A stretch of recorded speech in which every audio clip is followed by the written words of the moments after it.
प्राचीन समय में एक वेद नाम के राजा थे। राजा प्रजा की रक्षा में उदासीन रहने लगे थे। परिणाम स्वरूप पड़ोसी राजा ने उस पर चढ़ाई कर दी।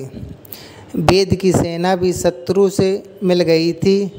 परिणाम स्वरूप राजा वेद की हार हुई और वह जान बचाकर जंगल की तरफ भागा। उसी वन में एक बनिया अपने स्त्री एवं संतान के दुर्व्यवहार के कारण निवास करता था। उसी वन में बनिए और राजा की भेंट हुई। दोनों का परस्पर परिचय हुआ। वे दोनों घूमते हुए महर्षि के आश्रम में पहुँचे। महर्षि ने उन दोनों के आने का कारण पूछा तो वे दोनों बोले कि हम अपने सगे संबंधियों द्वारा अपमानित एवं तिरस्कृत होने पर भी हमारे हृदय में उनका मोह बना हुआ है। इसका कारण क्या है? महर्षि ने उन्हें समझाया कि मन शक्ति के अधीन होता है और आदि शक्ति के अविद्या और विद्या दो स्वरूप हैं। विद्या ज्ञान स्वरूप है और अविद्या अज्ञान स्वरूप। जो व्यक्ति अविद्या अज्ञान के आदिकरण रूप में उपासना करते हैं उन्हें वे विद्या स्वरूपा प्राप्त होकर मोक्ष प्रदान करते हैं। इतना सुन राजा ने प्रश्न किया, हे महर्षि, देवी कौन है? उसका जन्म कैसे हुआ? महर्षि बोले, आप जिस देवी के विषय में पूछ रहे हैं वह नित्य स्वरूपा और विश्वव्यापिनी हैं। उसके बारे में ध्यानपूर्वक सुनो।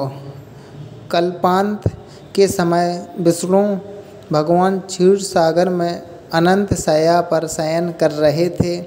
तब उनके दोनों कानों से मधु और कैटभ नामक दो दैत्य उत्पन्न हुए। वे दोनों विष्णु की नाभि कमल से उत्पन्न ब्रह्मा जी को मारने दौड़े। ब्रह्मा जी ने उन दोनों राक्षसों को देखकर विष्णु जी की शरण में जाने की सोची, परंतु विष्णु भगवान उस समय सो रहे थे। तब उन्होंने विष्णु भगवान को जगाने हेतु उनके नयनों में निवास करने वाली योग निद्रा की स्तुति की।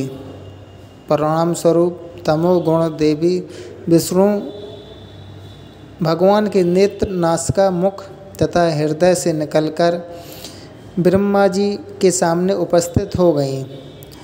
योग निद्रा के निकलते ही भगवान विष्णु उठकर बैठ गए। भगवान विष्णु और उन राक्षसों में 5000 साल तक युद्ध चलता रहा। अंत में मधु और कैटभ दोनों राक्षस मारे गए। ऋषि बोले, अब ब्रह्मा जी की स्तुति से उत्पन्न महामाया देवी की वीरता तथा प्रभाव का वर्णन करता हूँ, उसे ध्यानपूर्वक सुनो। एक समय देवताओं के स्वामी इंद्र तथा दैत्य के स्वामी महिषासुर में सैकड़ों वर्ष तक घनघोर संग्राम हुआ। उस युद्ध में देवराज इंद्र की पराजय हुई और महिषासुर इंद्रलोक का स्वामी बन बैठा। अब देवतागण ब्रह्मा के नेतृत्व में भगवान विष्णु और भगवान शंकर की शरण में गए। देवताओं की बातें सुनकर भगवान विष्णु तथा भगवान शंकर क्रोधित हुए। भगवान विष्णु के मुख तथा ब्रह्मा जी और शिव जी तथा इंद्र आदि के शरीर से एक तेज पुंज निकला, जिससे समस्त दिशाएं जलने लगीं और अंत में यही तेज पुंज एक देवी के रूप में परिवर्तित हो गया। देवी ने सभी देवताओं से आयुध एवं शक्ति प्राप्त करके उच्च स्वर में अट्टहास किया, जिससे तीनों लोकों में हलचल मच गई। महिषासुर अपनी सेना लेकर इस सिंहनाद की ओर दौड़ा। उसने देखा कि देवी के प्रभाव से तीनों लोकों आलोकित हो रहे हैं। महिषासुर की देवी के सामने एक भी चाल सफल नहीं हुई और वह देवी के हाथों मारा गया।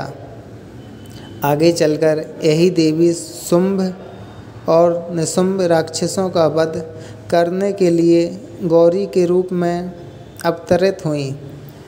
राजा और बढ़क नदी पर जाकर देवी की तपस्या करने लगे।